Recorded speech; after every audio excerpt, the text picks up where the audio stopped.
pourquoi en fait c'est bien, pourquoi c'est intéressant d'avoir une stratégie de création visuelle? Alors, donc, la communication visuelle, bah, en fait, ouais, je vais essayer de résumer un petit peu à quoi ça sert d'avoir des photos et comment, quel avantage ça peut apporter sur notre projet.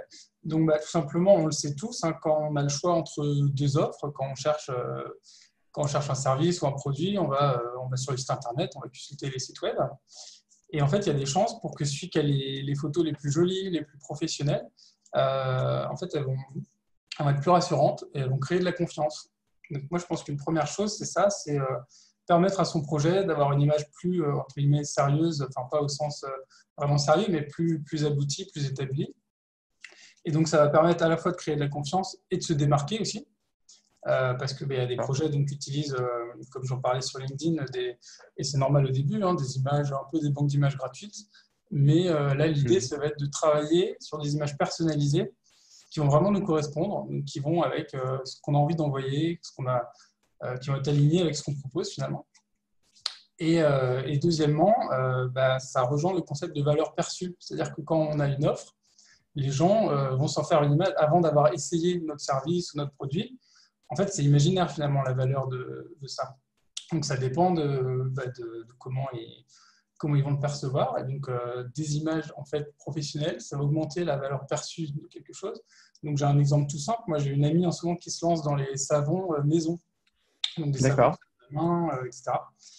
Et donc, en fait, elle a commencé à en proposer sur Facebook. Et je me disais que si elle avait un site de e-commerce bientôt pour les vendre comme ça, probablement que les gens sont prêts à payer plus cher pour une belle photo bien travaillée avec les éléments comme il faut qu'un truc fait un peu dans un coin au téléphone vite fait. Donc, voilà, pour moi, c'est rassurer, se démarquer. Et puis, par exemple, si on veut avoir une offre plutôt haut de gamme, ça paraît obligatoire même d'avoir des photos professionnelles. Mais sans parler de forcément aller dans le haut de gamme, ça permet d'aller à une valeur perçue plus grande, quoi. Et donc, quand je D'accord. parle, pour finir, juste l'aspect éthique Vas-y. là-dedans, à mes yeux, c'est que je trouve que c'est important justement d'avoir que la valeur perçue soit à peu près équivalente à la valeur réelle. C'est-à-dire, moi, je ne vais pas aller dans les photos extraordinaires pour faire croire quelque chose et qu'ensuite les gens soient déçus par ce qu'ils vont avoir. Donc là, un exemple connu, c'est McDo avec leurs photos de burgers extraordinaires. Et puis, quand on l'achète, évidemment, les frites sont de travers et la sauce a coulé au fond. Et donc, pour moi, quelque chose d'éthique, ça va être ça. C'est les photos qui correspondent à une personne, à un projet, qui soit plus authentique. D'accord, ok. Et pour rebondir sur ce que tu dis sur l'aspect authenticité et sur l'exemple que tu as pris, parce que ça parle à tout le monde, avec ce fameux enseigne à deux jambes là, du coup, avec leur couleur verte, le rebranding qu'ils avaient fait, en mettant en avant la couleur verte, du coup, ce côté, j'imagine, un peu écologique qu'ils voulaient apporter, je pense que c'était aussi une sorte de tentative un peu de dédramatiser un peu leur activité, peut-être de rendre leur marque un peu plus sexy, un peu plus dans l'air du temps, quoi. Mais après, bon, c'est pas Ouais, forcément une bonne stratégie. Mm. c'est vrai qu'en ce moment, il y a pas mal de marques qui vont essayer de se donner des côtés plus écologiques en mettant des photos plus dans la nature, etc. Mais faut faire Mm. attention aussi à ce qu'il y a derrière. Est-ce que c'est des vraies intentions ou est-ce que c'est parce qu'en ce moment, ils sentent qu'il y a une demande un peu plus dans cet environnement-là, quoi. Mm. Ok, super. Alors, du coup, on s'est dit, en préparant un peu ce rendez-vous avec Guillaume, comment est-ce qu'on pourrait justement vous donner vraiment des leviers concrets pour justement peut-être dès demain bâtir votre création visuelle. Et on s'est dit, c'est intéressant de donner des conseils grâce à lui, son expérience, les clients qu'il a, etc. Mais la chose la plus concrète qu'on pourrait faire, ce serait de prendre le cas pratique d'une entrepreneuse, en l'occurrence une entrepreneuse ou entrepreneur, je ne sais pas comment on dit à chaque fois, et du coup d'une entrepreneur fictive pour justement voir les différentes étapes de cette stratégie de création visuelle. Donc, on a pris le cas d'une entrepreneur qui s'appelle Johanna, qui est sophrologue et qui fait des ateliers en entreprise. Donc, qui vient de se lancer, où voilà, elle commence à avoir ses premiers clients et donc elle a envie d'avoir une communication visuelle qui reflète voilà son activité, qui voilà est axée sur le bien-être, la réduction du stress, etc. Et donc par rapport à ça, du coup, Guillaume, je voulais te demander en fait, quelles sont les premières étapes finalement que Johanna elle pourrait mettre en place dans son activité dans plutôt sa création visuelle en tant que sophrologue. Donc, en gros, quelles sont les premières questions à se poser pour pouvoir faire des photos, etc.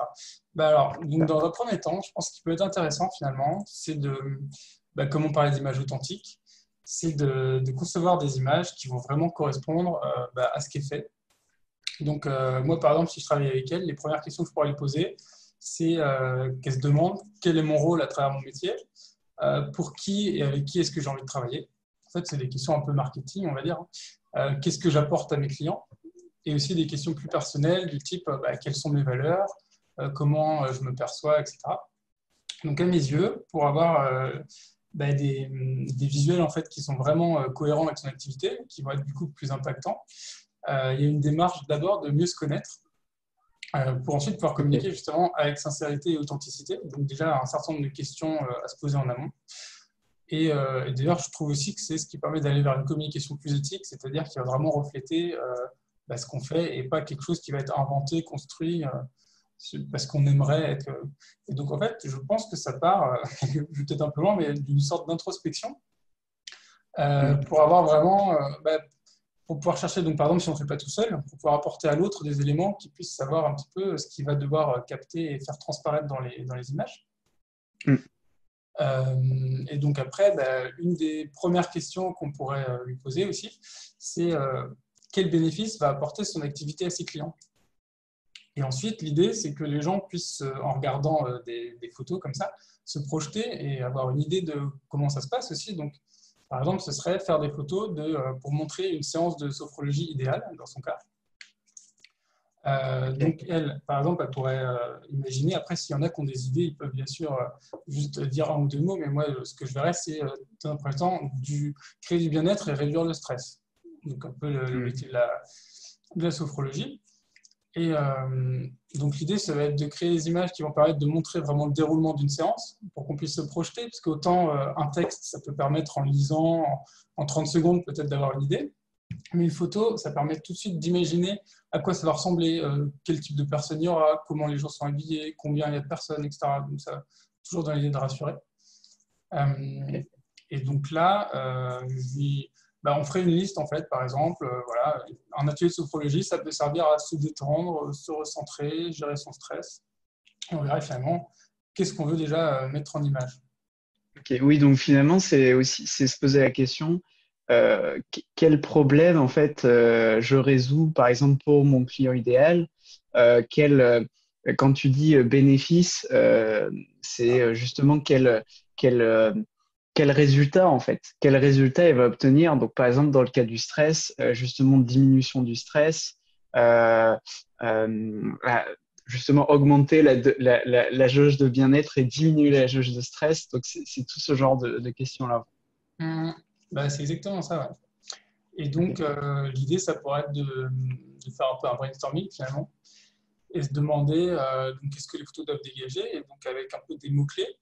Et ensuite, on va d'accord. essayer en photo, en fait, de voir comment on va utiliser la technique, on va dire, photographique pour aller vers ces évocations-là. Et donc, par exemple, Johanna, elle pourrait faire une liste où elle dirait qu'elle veut qu'on voit de la douceur, que ça puisse peut-être évoquer l'introspection, le lâcher-prise, peut-être aussi la proximité, l'effet de groupe, le fait d'être entouré. Imaginons que son atelier de groupe avait aussi apporté le fait que les gens se sentent ensemble, qu'ils fassent une démarche à plusieurs. Hmm. Et à la fois, elle peut faire une recherche un peu sur les valeurs qu'elle a et qu'elle veut transmettre. Donc ça pourrait être la bienveillance, la tolérance, le non-jugement, des choses comme ça. Hmm. Et donc la première étape, c'est d'être conscient un peu de toutes ces choses-là. Donc de se demander dans mon business à moi, qu'est-ce qu'il y a derrière. Et ensuite, on va voir tout seul ou en étant accompagné de quelle façon on va faire ressortir ça en image. Ok. Et oui, je rebondis aussi un peu sur ce que tu as dit euh, au tout part tout à l'heure, je crois, par rapport aux valeurs, par rapport à cette question des premières étapes.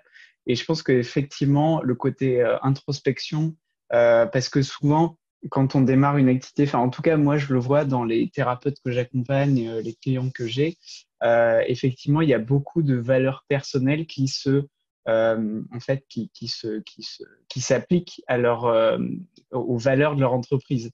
Parce que il n'y a pas vraiment les deux ne sont pas forcément scindés, eux et au niveau personnel et leur entreprise. Donc, c'est vrai que c'est hyper important de au moins savoir, voilà, quelles sont les valeurs. Par exemple, vous pouvez sur une feuille de papier lister, voilà, quelles sont mes 10 valeurs, par exemple, et du coup, parmi ces 10 valeurs, est-ce que j'utilise toutes ces valeurs dans mon entreprise? Est-ce que j'en prends certaines? Est-ce que j'en développe d'autres, etc., etc. Donc, il y a vraiment, voilà, un intérêt à faire ça. C'est clair. Mais c'est vrai que là, le rapport entre nos activités, c'est que toi, peut-être, ton coaching peut aider une personne à être plus consciente de ce qu'elle veut faire son activité. Et ensuite, bah, on peut utiliser ton travail presque pour en faire des images qui collent à la personne, quoi. C'est vrai que Mm. il y a un côté complémentaire, quoi. Peut-être je vais faire du Ouais, ouais, coaching. non. Non, mais c'est vrai que tu as complètement raison. Le coaching, ça permet vraiment de faire émerger, de faire jaillir en fait des choses que la personne elle-même, avec des croyances, avec ce vernis des choses, des histoires qu'elle se raconte, n'arrive pas à le dévoiler par elle-même, quoi. Donc, et je pense qu'effectivement, c'est un enjeu qui est assez intéressant.